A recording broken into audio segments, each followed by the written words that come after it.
Hello everybody. Let us look at the summary for Jacobians. This is the problem that we had done. Now what we have to see here is the first thing that we do is we get the structure as we have shown here. We get the structure. We draw the frames based on DH convention. Based on that, we come up with the link parameter table. And based on the link parameter table, we define what is A1, A2, A3. This much we are already doing in forward kinematics. So that up till this much, the steps are the same that we have done in forward kinematics. Then what we do is, using A1, A2, A3, we have to write the Jacobians. Now what is the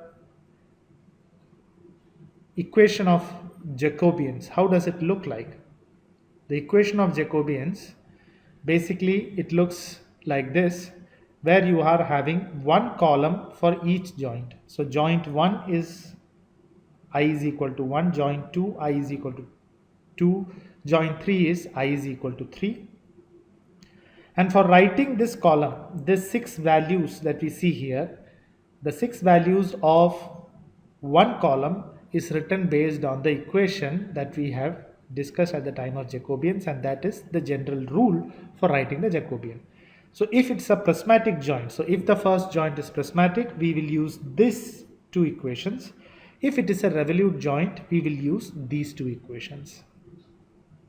So now in the present case, for the case of for the case of Cartesian manipulator, we are having all the three joints to be prismatic joints. So for all the three cases, we will write this equation. Now in this equation, the only value that we have to find here is based on I. So I is the current joint. So if it is the first joint, then I will write I is equal to 1. So 1 minus 1, it will be 0. So it will be 0 R 0. If I is equal to 2, it will be 2 minus 1, which is 1. So it will be 0 R 1.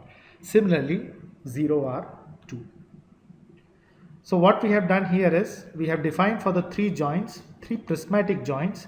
So the three prismatic joints, we are having the equations like this. So here, the only thing that we have to find is 0 R 0, 0 R 1 and 0 R 2. What is this matrix? It's a 3 by 3 matrix, the rotation matrix from the transformation matrix 0 T0, 0 R1 is from 0 T1 and 0 R2 is from 0 T2. So how do we get 0 T0? 0 T0 is basically transformation matrix for taking the frame 0 to 0. 0 to 0 means the same. You are taking one frame to the same frame. So there is no movement as such required. So here we say that we will basically have identity matrix. So let me write it properly. So we will have here identity matrix I, which is a 3 by 3. We know what is 3 by 3 identity matrix. And then the last three values will be 0, 0, 0, out of which the rotation matrix is just the identity matrix. So 0 T0 will give us 0 R0, which is a identity matrix. Okay. Whereas 0 R1 will be given by 0 T1, which is based on A1. And similarly, 0 R2 is basically based on 0 T2, which is given by A1, A2 multiplication. Already, as I have said, in forward, using the forward kinematics, we have defined A1, A2, A3. So based on that, we can find out. So as I said, 0 R0 will have identity matrix. So this is the identity matrix that I have written directly here. 0 R1 will be just the rotation matrix in A1. So which is A1? This is A1. So A1's rotation matrix is this 3 by 3 matrix. This 3 by 3 matrix that I have as such written. Whereas 0 T2 will be found by multiplying A1, A2. So if I multiply A1, A2, I will basically get this matrix. Of which the rotation matrix will be the 3 by 3 matrix that I am writing here. So I am having the 3 matrix. Now these three matrices have to be substituted at these place of Jacobian. When I substitute it here, I have to multiply it with 0, 1, 0, 0, 1. So we know that if you multiply a 3 by 1 matrix with a 3 by 3 matrix with a 3 by 1 matrix, the answer will be, so here I am having